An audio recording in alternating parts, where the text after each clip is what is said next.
Hello, my name is Albert Garcia, and I'm a librarian with the Contra Costa County Library. I'm very happy to be partnering all week with 350 Contra Costa.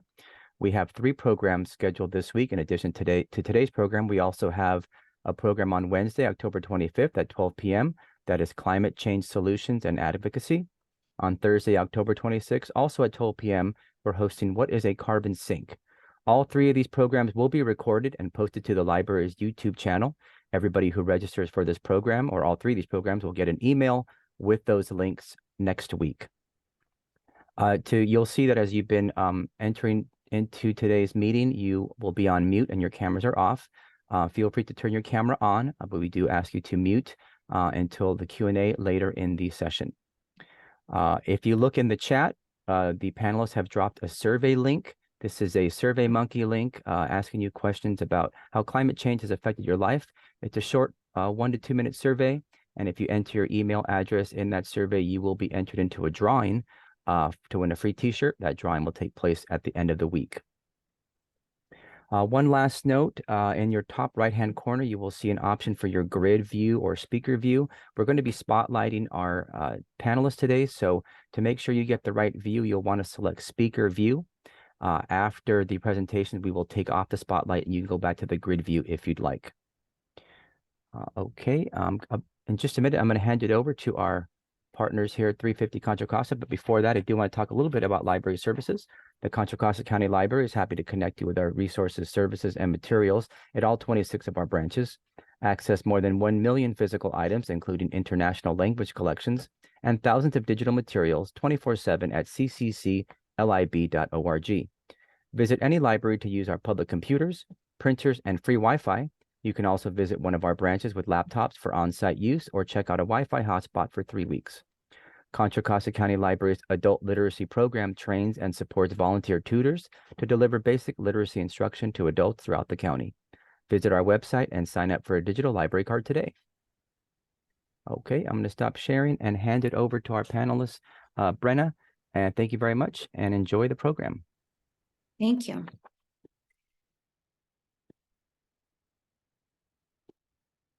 Okay, can everybody see my screen? Great. Thanks everyone for joining our Lunch and Learn webinar series for Contra Costa Sustainability Week. I understand that many of you are joining us for your lunch break, so we're going to get started right away. My name is Brenna Shafazada, and I volunteer with 350 Contra Costa, who's co-hosting this event with the Contra Costa Library. And I'm joined by Cooper Marcus from Quit Carbon, who will also be presenting today. And we would really like to know how all of you heard about this webinar. So if you wouldn't mind putting that in the chat, that would really help us out. As we go through our presentations, please feel free to put any of your questions in the chat and we'll go over them at the end. So 350 has a series of events planned for this week, and today we're kicking it off with Building Electrification. Building Electrification offers increased health, vastly improved efficiency, think savings, and overall more sustainable sources of energy, which is really important because we are part of an ecosystem. Here's the blue moon photo of Earth from NASA's Apollo 17 mission taken in December of 1972.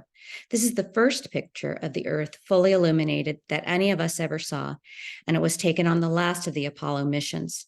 It changed the way that humanity thought about our planet as it highlighted our common home and connection, and the image became a symbol of the environmental movement early on.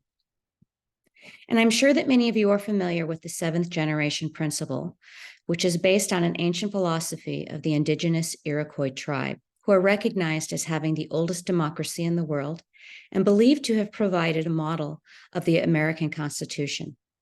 The 7th generation philosophy states that the decisions we make today should result in a sustainable world 7 generations into the future. But this principle wasn't really recognized by early American settlers, who began burning fossil fuels about 7 generations ago. While there are a number of sources of global warming pollution, the largest source is the burning of fossil fuels. And you can see how after World War II and the industrial age and the rise of gas-powered transportation, we've had a huge boom in the use of fossil fuels. When we overlay that period with the global surface temperature of our planet, you can see that there's a strong correlation resulting from the increased trapped pollution in the atmosphere and dramatically rising global temperatures. The Intergovernmental Panel on Climate Change, the IPCC, just came out with a report in August of 2021 saying it's unequivocal, the science is clear that human activities are warming up the planet. So, unfortunately, when you burn gas in your home, you're releasing dangerous toxins, the main one being nitrogen dioxide, second is carbon monoxide, and the third is formaldehyde, one of the leading causes of childhood leukemia. All three of these pollutants are released from the burning of natural gas. What you see on the screen is some data and findings from Lawrence Berkeley National Lab, who did a study looking at 60,000 homes in Southern California in 2014. They looked at the types of pollution coming from burning gas for cooking, and they found that in half of those homes, within just 2 minutes of the stoves being on, the 1 hour allowable limit of federal air regulations were being reached by these pollutants. And within 2 minutes, the 1 hour legal limit was being exceeded by nitrogen oxides and CO. The authors of the article said that if we found these sorts of limits outside, we'd be able to go back to the source and have regulatory proceedings against them to try to reduce it. But because this is in people's kitchens, there are no regulations and there's nothing that we can do about it. The problem is worse in older homes and homes with smaller spaces where it's difficult to disperse the pollutants. That's generally where we find lower income members of our community, in older housing without ventilation and smaller spaces. 7 generations ago, when our predecessors started burning fossil fuels, they didn't understand that fossil fuels and the extractive economy would be so catastrophic. But now that we know, we need to make changes to ensure that our planet is a healthy environment for the next 7 generations. So in 2018, California passed a law called SB 100, which requires 100% of our electricity to come from clean energy sources by 2045. We were the second state in the US after Hawaii to do this, and California is well on its way to achieving this goal. Today, we have a lot of work to do in order to realign our systems to work in better stewardship of our planet and nature. Issues such as clean transportation, circular economics, regenerative agriculture, nature-based solutions, all hot topics. But today, we're going to focus on clean energy and building electrification because buildings represent the second highest source of emissions. Transportation is number 1, but we're focusing on buildings because now, more than ever before, it's truly possible to decarbonize our homes and our buildings. In the last few years, our grid in California has become much, much cleaner so that there's no longer any question. It's cleaner to go electric. And technologies such as solar panels and heat pumps have at the same time become even more efficient and more affordable. And this is where we have some really good news.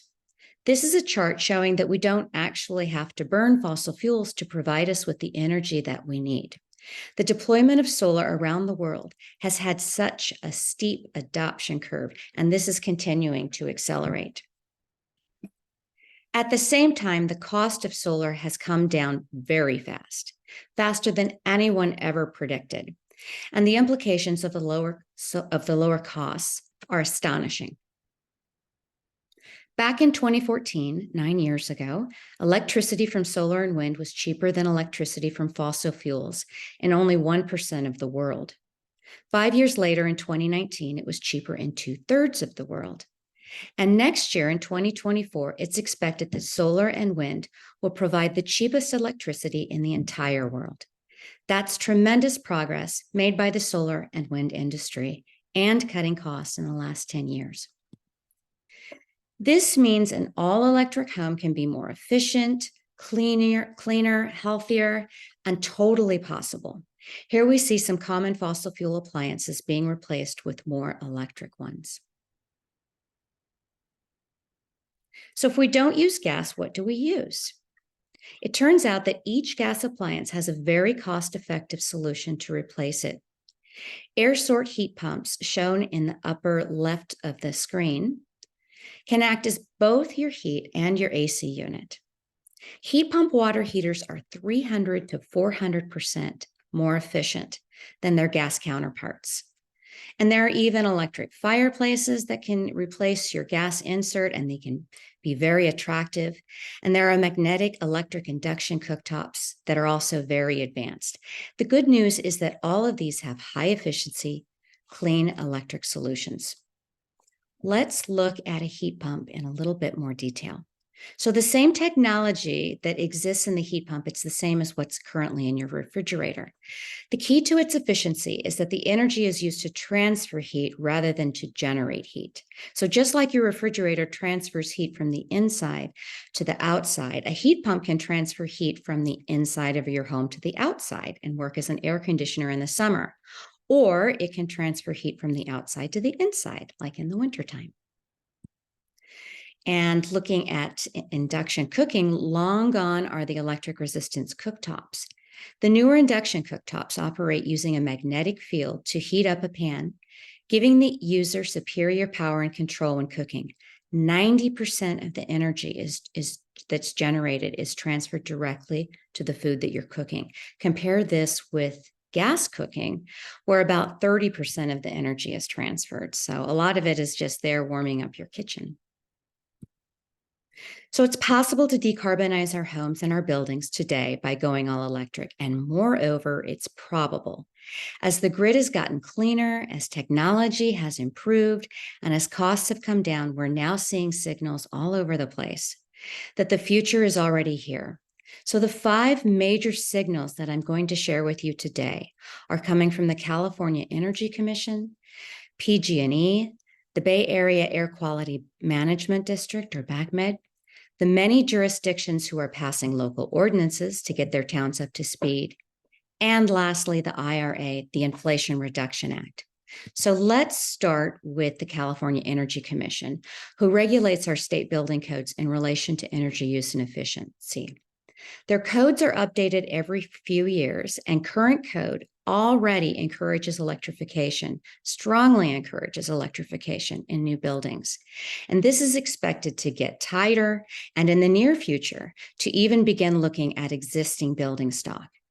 The second signal is coming from our utility company, PG&E. So in February of 2021, Hannah Kay and Kelly Cunningham from PG&E delivered a presentation that explained PG&E's support for electrification. And you can watch a recording of this webinar on YouTube. You just look up the title that's shown here on the screen, Electrification, a Balancing Act. It's a really informative webinar and it's worth watching, but I'm going to give you just a synopsis. So the first thing is that PG&E has a lot of outdated equipment, which they acknowledge, and it's become an expensive and dangerous liability. 2, because they see the momentum towards electrification and see it as the future, they're focusing the majority of their resources on upgrading and strengthening the grid, and not the gas lines, which they also acknowledge are leaky. And 3, they support local communities and other entities working towards electrification and will collaborate with them. And 4, they're incentivizing customers to electrify. So while PG&E has a number of incentives to encourage ratepayers to electrify, one disincentive is the rising gas costs. Both gas and electric rates have gone up like crazy. But gas rates far outpace electric, and according to PG&E, will continue to do so at a faster and faster pace as customers go all electric. A third major push towards electrification comes from the Bay Area Air Quality Management District, or BACMed. BACMed covers 9 counties, including Contra Costa. Just this past spring, they passed a ruling that bans the sale of gas water heaters starting in 2026 and gas HVAC systems starting in 2029. And this is a big deal because it affects not just new buildings, but time of replacement installations as well in existing buildings. So in other words, everyone in the BACMed area, including Contra Costa, is affected. So we talk about climate, efficiency, savings, and/or improved health as big intrinsic motivating factors for electrifying our homes. But the intrinsic factors that I just mentioned that are coming from the building codes and PG&E and BACMed are also a huge factor. And they're some of the biggest reasons for us to encourage our community to electrify, because we can ease the change for our friends and neighbors by helping them to prepare. Because if it's 2028 and your gas water heater clunks out, you could be days or weeks without hot water while you figure out how to make the switch. But if you do this in advance, or at least do the prep work in advance, you're going to be without hot water for just a few hours. Same as if you were switching out for another gas water heater. But if you do it now, you're able to save money because there are a lot of great incentives available. So with this in mind, California cities and counties are also a part of this great momentum.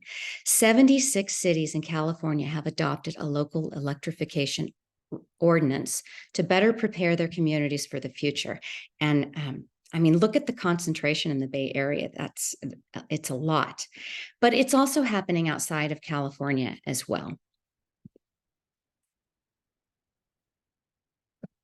And last but not least, the Inflation Reduction Act, passed in August of 2022, adds even more momentum towards electrification by making it easier for everyday Americans to participate.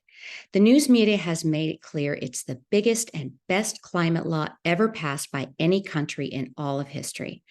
This act allocates almost $370 billion, according to official estimates, to climate solutions and energy security, but it comes largely in the form of tax credits that don't have a limit on how many of them can be activated.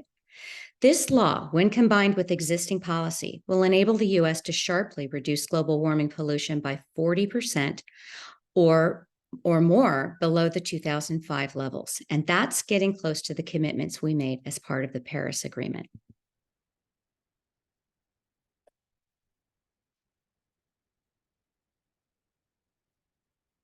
It also has incredible economic benefits. It saves money for American households up to $1,800 per year on average.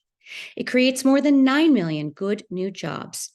We've seen for a long time now how the investments in clean energy and emissions reductions create many more jobs than continuing to throw money into the dirty, poisonous, polluting fossil fuel economy. And it reduces energy bills and energy expenditures for the entire country at least by 4%. And it means that there are some incredible incentives out there for us to electrify our own buildings. We can have comfortable homes using cleaner and more efficient appliances and save money doing it. There are many resources out there to help us with this transition. In fact, our next speaker is from Quick Carbon, one of the best resources available. And I'll list some others at the end of this presentation. But I like to start with Switches On because you can go to their website, punch in your zip code, and get a list of incentives that are applicable to you based on your location.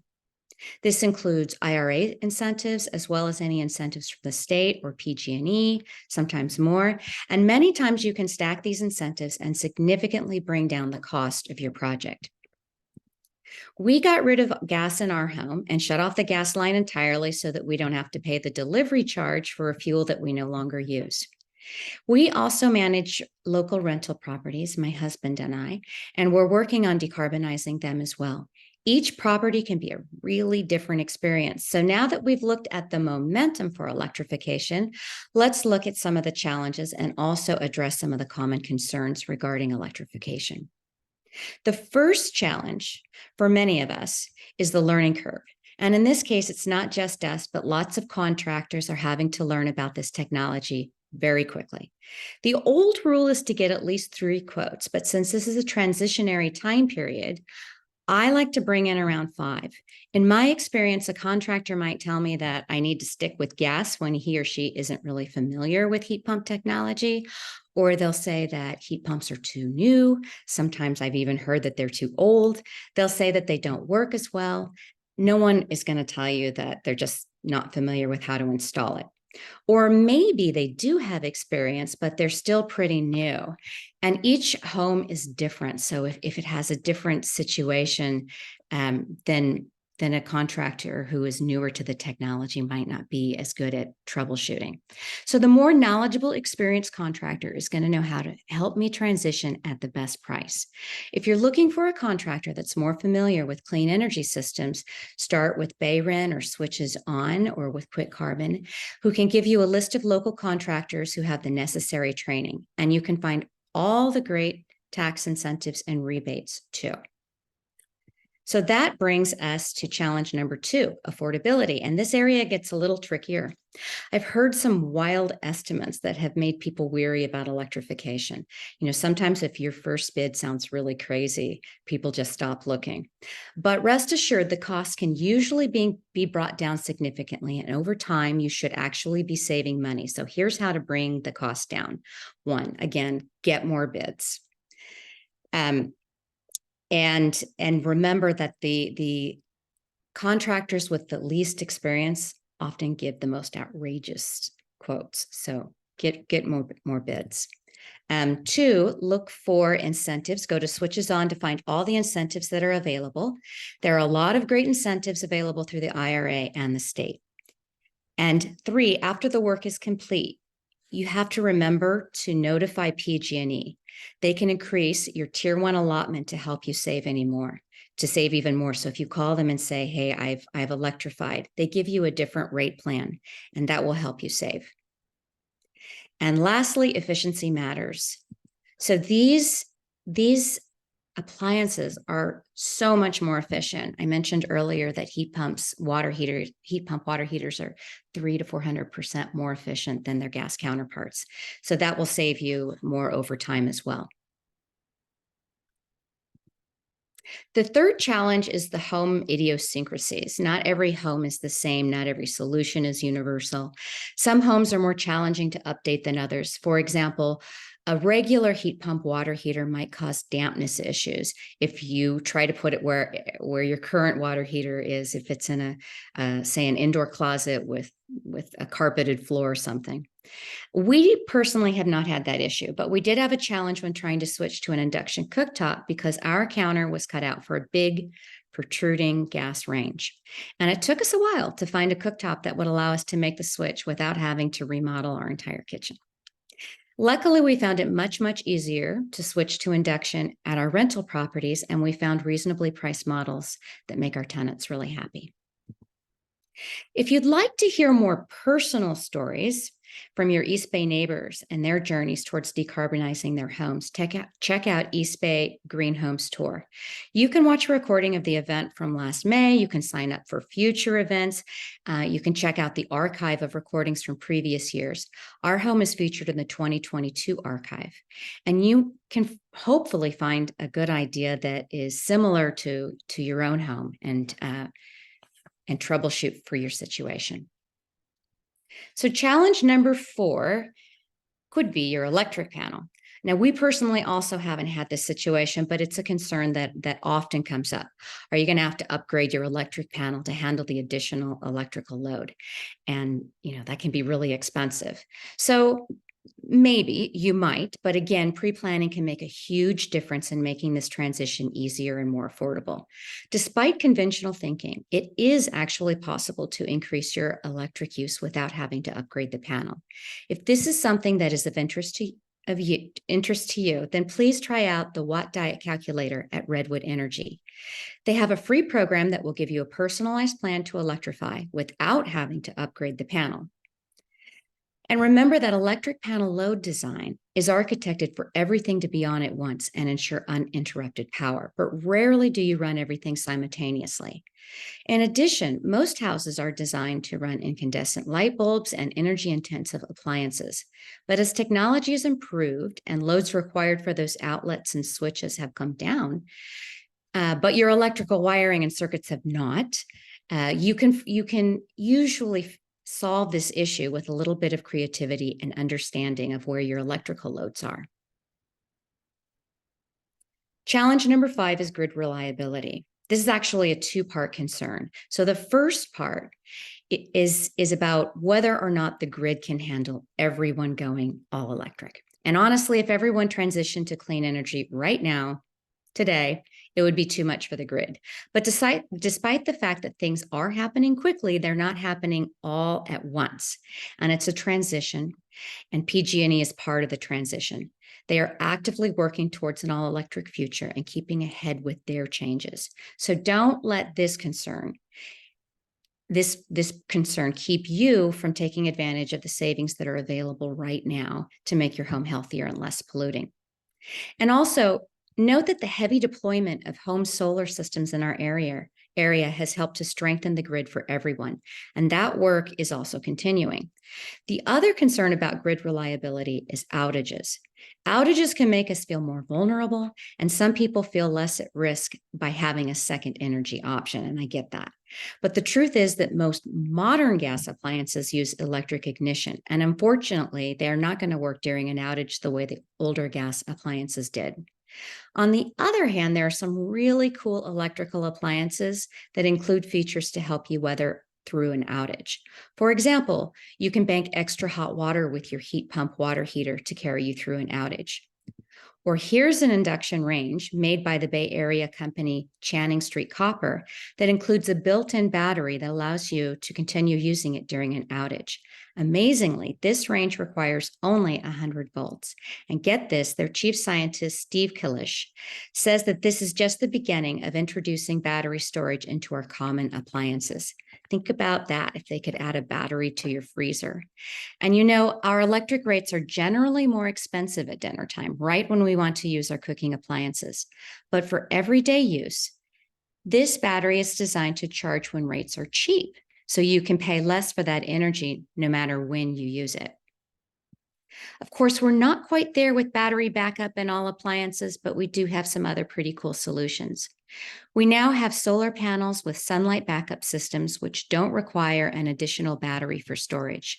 And one of my favorite solutions, since I have an older solar system on my house without a battery system, is vehicle-to-house charging, also known as bidirectional charging, offered in some electric car models. Electric car batteries can hold 10 times or more power than a typical house battery.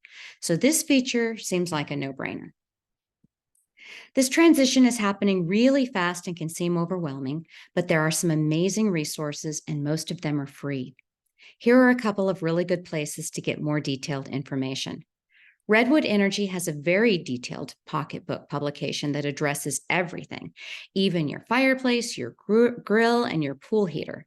And that's where you'll find the watt diet calculator that I mentioned earlier. Rewiring America, another site, is a national site that offers comprehensive information for all stakeholders, including contractors and cities and towns. They also offer useful planning charts to help you map out an overall electrification plan based on your personal priority, whether that's trying to transition as quickly as possible, or maybe it's trying to do it in the most affordable way. Switches on, Bayren, and Quick Carbon are all free sources for helping you find vetted contractors, rebates, and expert advisors. And did you know that you can borrow a free induction cooktop from PG&E? They'll mail it to you for your convenience, and it comes with a pan and everything. It's a nice way to dip your toe into induction cooking if you're not quite there yet. And if you are in the East Bay Community Energy District, they also have a free cooktop loaner program, as does the city of Lafayette. And Lafayette also has a free electric leaf blower loaner program. So that's the end of my presentation. If you have questions, please put them in the Q&A, and we're going to get to as many as we can at the end of the presentations. But before we go to our next presenter, I'd like you to sign up for our additional webinars this week. On Wednesday, we have a presentation on climate change, solutions, and advocacy. So how you might work with other members in your community to address climate change. And on Thursday, we're going to be looking at what is a carbon sink. So please use the QR code and sign up if either of those are of interest to you. And now I'd like to introduce our next presenter, Cooper Marcus with Quick Carbon. Quick Carbon is a free local service that helps you replace your home's fossil gas appliances with clean electric alternatives like heat pumps and induction stoves. Quick Carbon will assess your home and prepare a customized quitting plan, and then they'll help you work with great contractors and get electrification done right with maximum rebates. Thank you so much for joining us, Cooper. All right. Thank you, Brenna. Wow, great presentation. I hope I still have things left to cover. I'm going to try. Let's see. Let me just get my screen sharing up. Sorry, just a moment. Okay, here we go. Great. Should be able to see my screen. I'm keeping an eye on the chat as well, and happy to entertain questions as we go. Let's see. There's a lot of different things I cover, but let me whip through a few things here. Hopefully this is helpful and inspiring. And I think my main goal here is to try to inspire you, right? We can do this. We can electrify our homes. We can address the feelings that I'm sure many of us feel around, whether it's nervousness or disempowerment or just uncertainty about how to address the climate crisis. We can have more comfortable, safer homes that are more valuable and are eventually at least cheaper to operate. And we can do this all for remarkably low cost, right? This world of home electrification is just at an incredible place right now, probably very different than what you thought of as an electrified home of the past, right? We've seen stoves glowing red hot, and we've used to heat some homes with that same resistance technology as well. That's not what we're talking about anymore. Just as folks are discovering that electric cars, modern electric cars, are better in basically every way than modern gas cars. They're more comfortable, they're quieter, they're more performant, they're cheaper to own and operate. They seem to perhaps last longer. Just like people are discovering that about electric cars, we're now starting to discover that electric homes are also better and nothing like those of the past. Now, part of the joy we're sharing here today comes from the Inflation Reduction Act, right? Happy birthday. It was a few weeks ago, but we're now a year on from when the Inflation Reduction Act was passed. And the amount of money and support it's bringing into this market is just tremendous. But luckily, even before all of these Inflation Reduction Act rebates and incentives are available, and indeed, most of them are not yet available. There are tax credits, but not yet some of the rebates. Local, at the state and the regional, and even down at the city level, incentives are huge. And some of the choices we're talking about making in terms of upgrading your home off of fossil fuels are almost completely paid for by rebates and incentives, which is really just a tremendous amount of support, and maybe is a great reason to proceed. Another great reason to proceed with electrifying your home, with starting to electrify, is that transitioning our homes from fossil fuel, from so-called natural gas, to clean electric appliances is, for most of us, the single largest choice, the number one way we act against climate change. You know, there's small choices that can add up over time, like choosing to ride your bike instead of driving your car, or choosing to eat a vegetarian meal instead of a meat-based meal. But those are choices that you have to keep making. The amazing thing about electrifying your home is that you make a choice once. One time you choose to switch from a gas water heater to an electric water heater, and the benefits in terms of the climate harm reduction that you've just produced are massive. It may be the single largest source of your climate impact for most people is their homes. And by moving your appliances from fossil fuel to electric.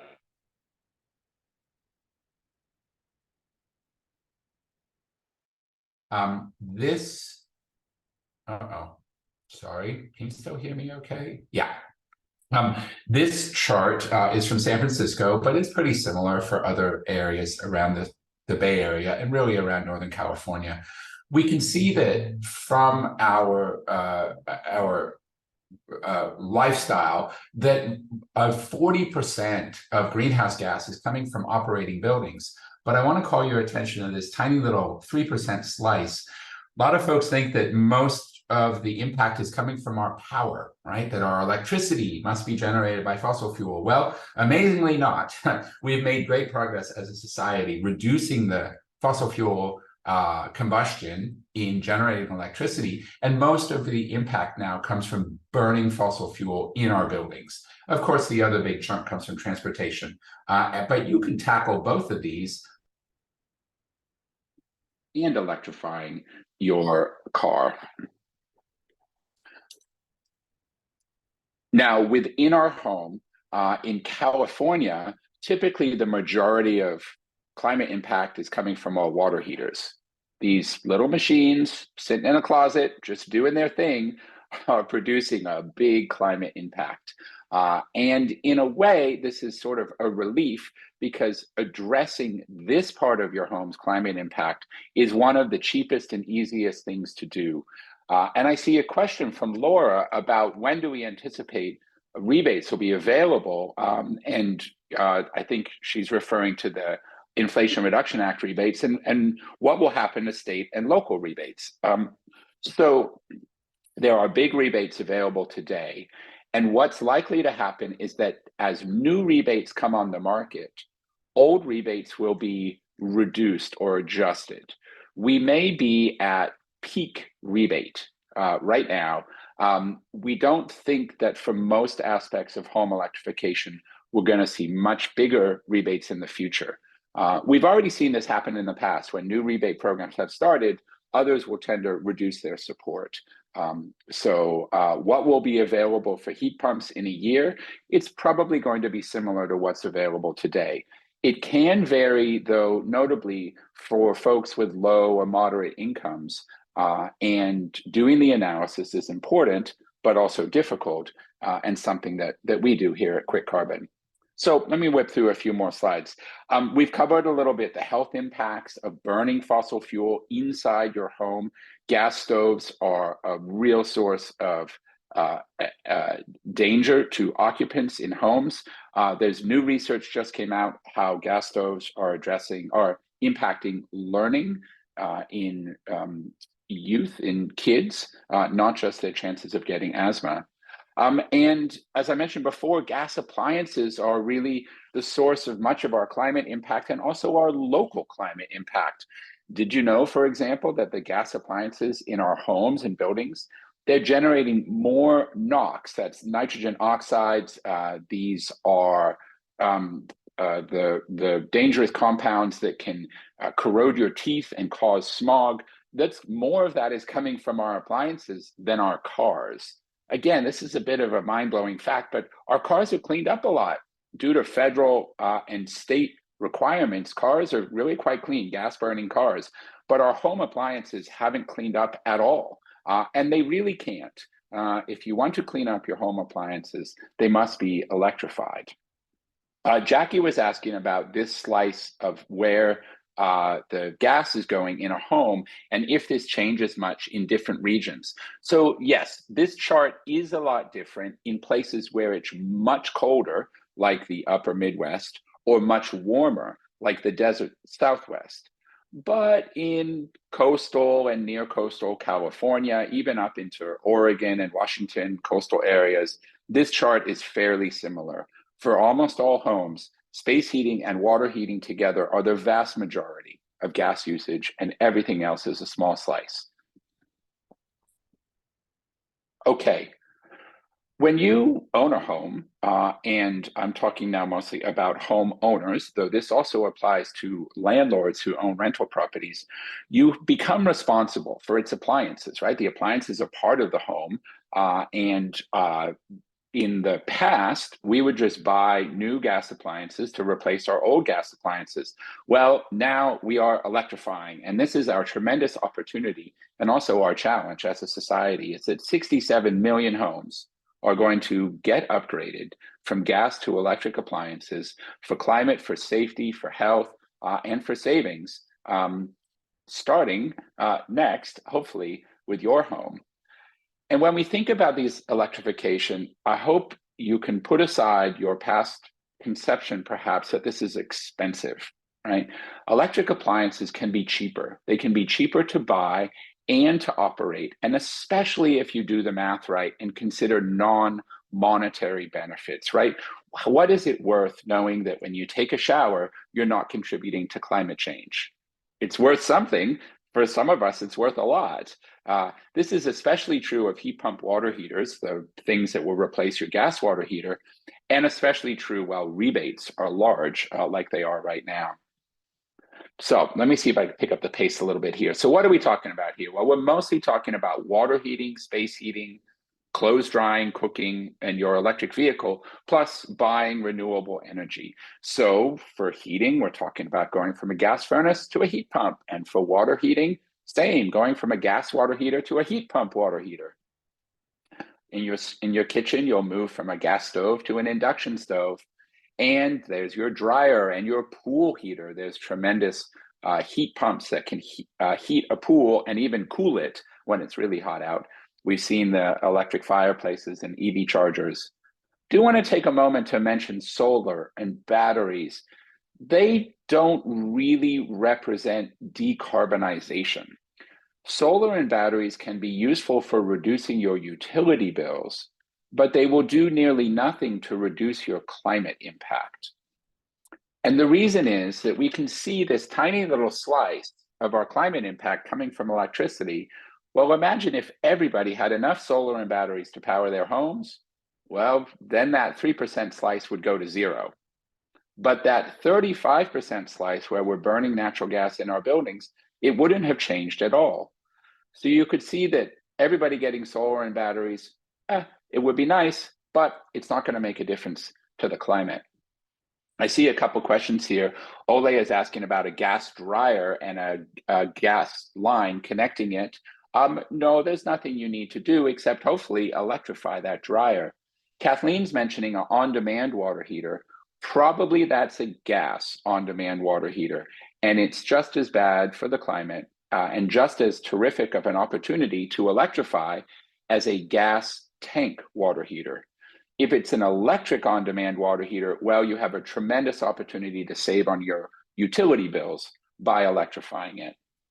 Okay, so what does electrification really mean? Well, it means making a plan and then making an upgrade and then repeating the process.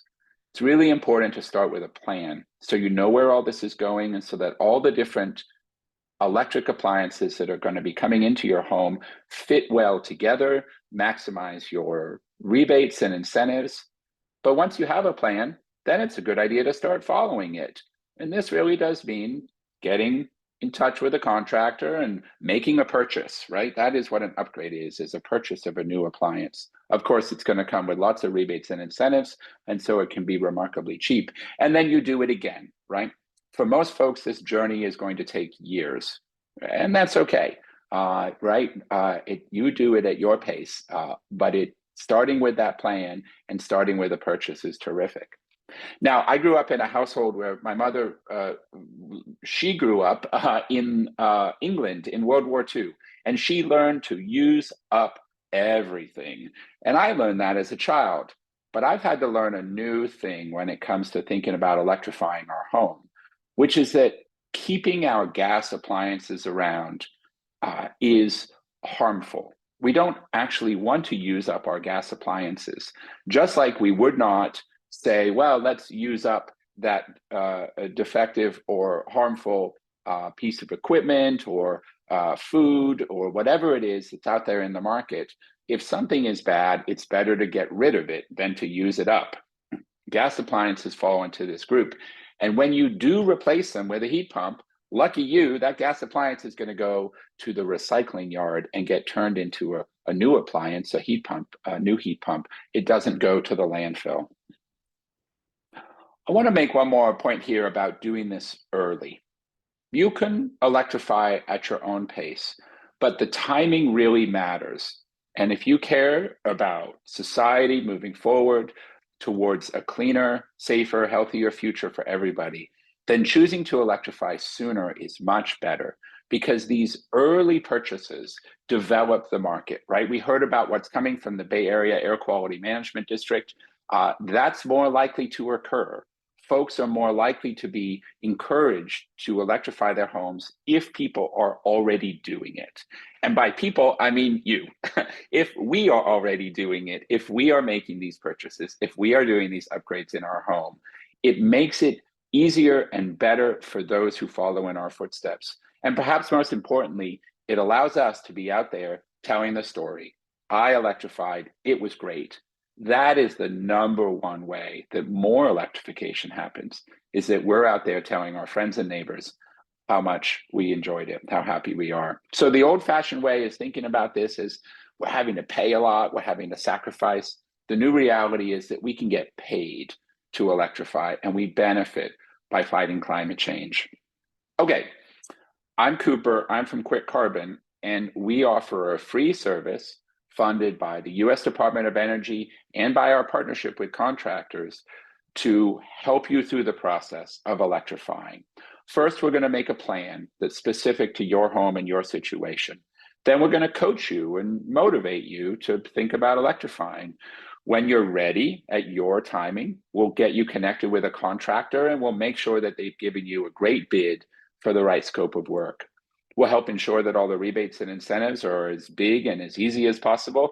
And then when you're ready, we'll do it again and electrify another part of your home, help you electrify another part until we've got a party. This is the best I could find of an AI-generated image of a piñata, a gas meter piñata. We'll hang that up in the tree and celebrate. Just to give you a sense of where we're coming from in terms of support, we've won 2 different prizes from the US Department of Energy. Quick Carbon has been awarded these prizes. We're a member of the Net Zero Accelerator being run by the US Green Building Council. I serve on the Bay Area Air Quality Management District's implementation working group, and we work with numerous Department of Energy national labs, including Lawrence Berkeley Lab and the National Renewable Energy Lab in Golden, Colorado. They all support our work. And so I hope you start by starting, and this is my last slide, right? Where do you start? Well, with a free plan and with advice, hopefully from us, but there's also other providers that were mentioned earlier, like Switches On and Bayren, and then with an upgrade. Electrify something, even if it's just that little induction cooktop, that plug-in induction cooktop in your kitchen, right? You could borrow one for free. You could buy one at IKEA or on Amazon, typically for less than $70. Start by starting. Do something that reduces your combustion of fossil fuel and gets you started on the electrification journey. And then hopefully you keep going, but it sure is easier to proceed once you've started. And most importantly, by sharing your voice. Talk with your family, talk with your friends and your neighbors, with your politicians, and tell them how important it is and how much joy you're getting from moving your home and your life off of fossil fuels and onto clean, safe electricity. Okay, that's what I've got to share with you today. I'm happy to take questions, or Brenna, sorry, how would you like to proceed here? Well, I think you answered the questions that were in the chat. Do we have any additional questions? I see Laura there asking, did you say the 2 most impactful actions are replacing our water heater and our furnace? So yes, for most homes and most families, if we're talking about what you can do within your home, electrifying your space heating and your water heating are by far the largest sources of climate impact. However, some families that Quick Carbon works with, they care more about their stove, right? It's a small slice of the climate impact, but it's a big impact on indoor air quality. When you get a heat pump water heater, it's not going to change your indoor air quality, at least it shouldn't, right? Your air quality should not be affected by your gas water heater, but it will make a big difference to the air quality that surrounds your family and your pets and your kids. Let's see. Laura's asking about some price ranges. Maybe Brenna, you have. I want to get. I have a slide here that summarizes some pricing. So Laura, you were asking about current incentives. So I just put the link in the chat to switcheson.org. So the incentives can depend on where you're located. They can be income dependent. So there can be different things. There is something for everyone. So if you go to Switches On, just put in your zip code and it's going to tell you all of the applicable rebates that are and incentives that are available to you. And if you're looking at a particular appliance, you can look for just that appliance, or you can get a list of incentives and kind of choose what looks like something you want to tackle. So that's the best place to go and look for that. Now, when Quit Carbon makes you a home electrification plan, we'll also figure out all of the incentives that are specific to your situation, because they vary by home, by the equipment that's being replaced and the equipment you're purchasing, by your family situation. There's lots of it depends, and we work out all of those for you. Here's an example of what a water heater, this is an example of electrifying a water heater. So maybe we start out, it's not unusual to see an estimate as much as $10,000. And then we freak out right then, right? Well, holy cow, that sounds like a lot. But wait, there's $7,700 in rebates. So now we're talking about spending $2,300. That sounds a lot better. But hold on, Quit Carbon will run the utility bill projections for you. And what we discovered in this situation, which is quite typical, that over the next 15 years, you're going to save $2,500 on your utility bill. Well, the result here is that you got paid $200 to electrify your water heater. Remember before when I said it's important to shift that framing, the way you're thinking about this, from putting on a cardigan and sacrificing and spending a lot to do the right thing? Well, look at this. You just got paid $200 to electrify your water heat, to have a heat pump water heater. And you can compare that for what might be a contractor bid to put in a gas water heater, which could be in the range of $2,000 to $4,000 or more. So this isn't more expensive than gas. This is radically cheaper. And in fact, you're getting paid, in this case, to make the change. Now, for electrifying your space heating, for doing a heat pump that's going to heat and cool your home, there is more of an out-of-pocket expense. The top line cost is higher, and the rebates are not as big of a fraction of the expense. But when you compare it to the cost, a heat pump for your home heating and cooling, compared to the cost of a new gas furnace and a new air conditioner, because a heat pump will heat and cool, typically it's cheaper. Heat pumps are cheaper. So we're still, when we do the math right, when we compare things correctly, we're still talking about getting paid or having it be cheaper to electrify than to stay with fossil fuels.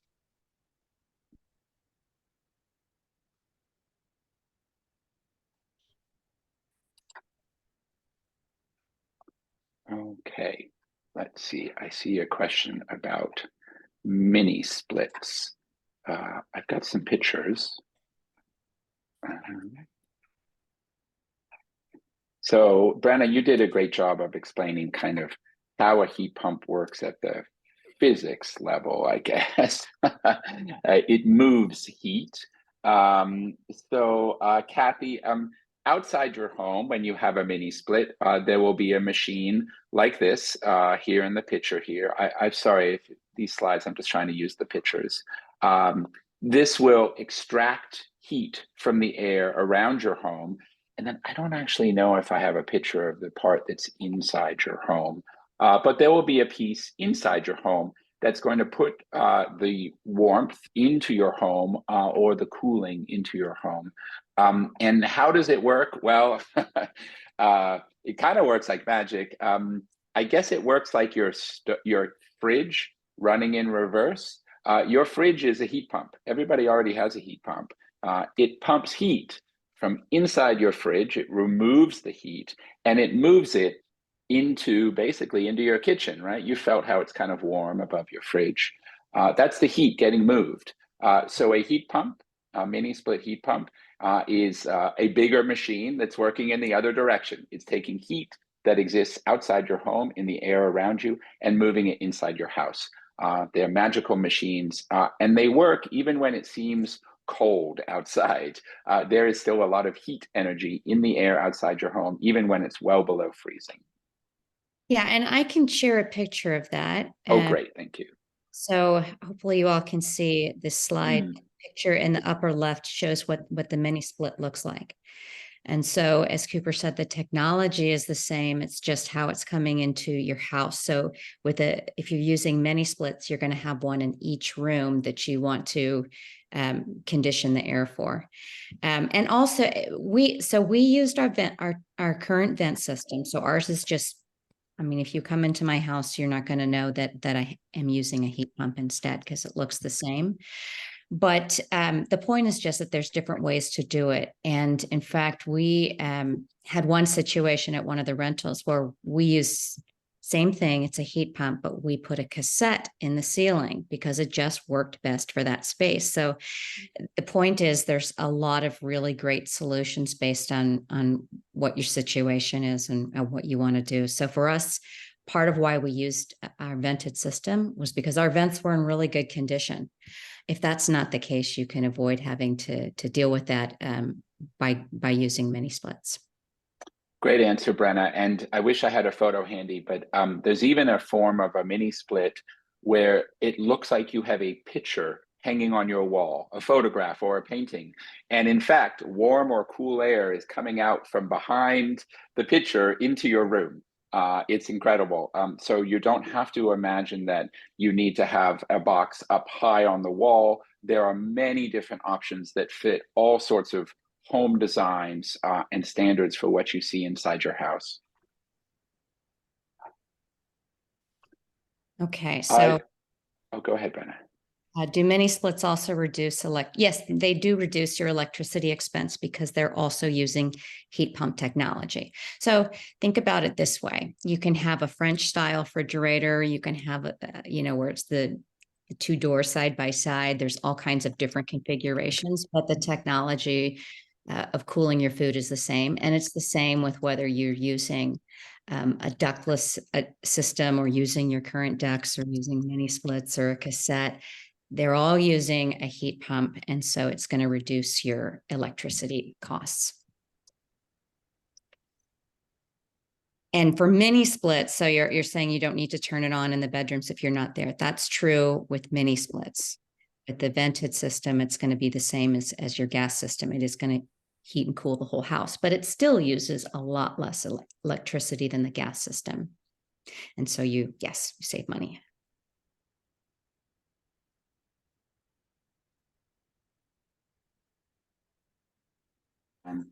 There's a few questions coming through that are quite specific, like Ole's asking about what gauge or what amperage of wire. And Jackie had asked about particular pricing breakdown for furnace or heat pump replacement. We're getting in some of these questions into things that are very specific and can vary quite a bit by home, by equipment, by manufacturer. Oh. We can't hear you, Cooper. Hear you, Cooper. Oh, shoot. I'm having there you are. audio trouble. Am I back now? Yeah. Great. Okay. Part of the reason why Quick Carbon came into existence is that me and my colleagues were frustrated by the lack of specificity. We could learn in general about what we needed and what we were going to do to electrify our own homes, but we couldn't figure out sort of specifically, well, what rebates for me and what heat pump do I need and how will my bills change? And so we figured out a way to have there be a service. This analysis, these answers specifically for each one of our homeowner clients. And we would love to help each of you. Come on over to quickcarbon.com and try it out. Our service is free and easy and no obligation. You can get a plan and then decide what you want to do with it. Anne is asking about the wait for rebates after installation. Well, it also depends. Unfortunately, some rebates right now can take some months to arrive, but others are available within weeks, and some of them are instant. They're at the time of purchase. And making sure that you are clear on your rebate timing, what you need, and that your contractor is also clear on it, is an important part of having this work go smoothly. Yeah, and just again, Anne, if you go to Switches On and you look at the list of incentives, it will tell you whether it's available immediately when you purchase it, or whether it's something that your contractor has to apply for, so you can get an idea of how soon the incentive is available.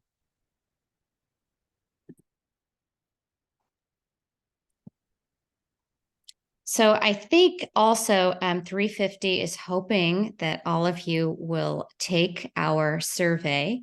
And let me see, I think it was put in the chat earlier. Maybe we can put that in the chat again, and let us know how you feel about climate change. And if you are interested in signing up for our newsletter, please do so. But before we break, I just see one more question. So Patrick is asking about the difference between 120 and 200 water heaters. And so the 120 volt water heater is newer, and hopefully it makes it easier for more people to use a water heater. I think as long as you don't need a lot of hot water, most people can use the 120 volts successfully. Okay, and Lisa also put a sign up link for our newsletter, and if you're interested in volunteering or joining with us.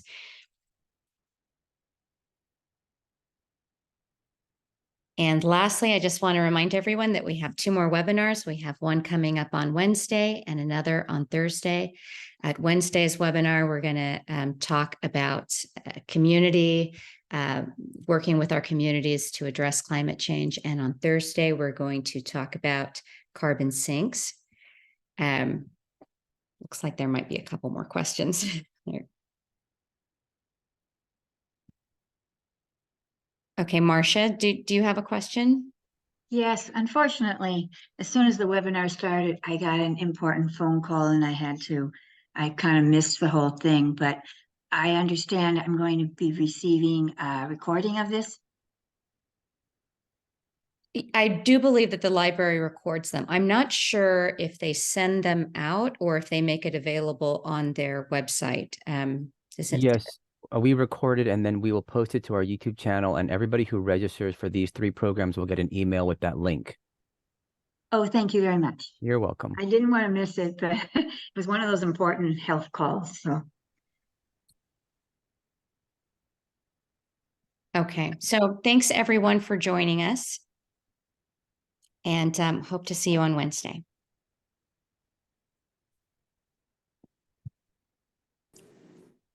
Thank you.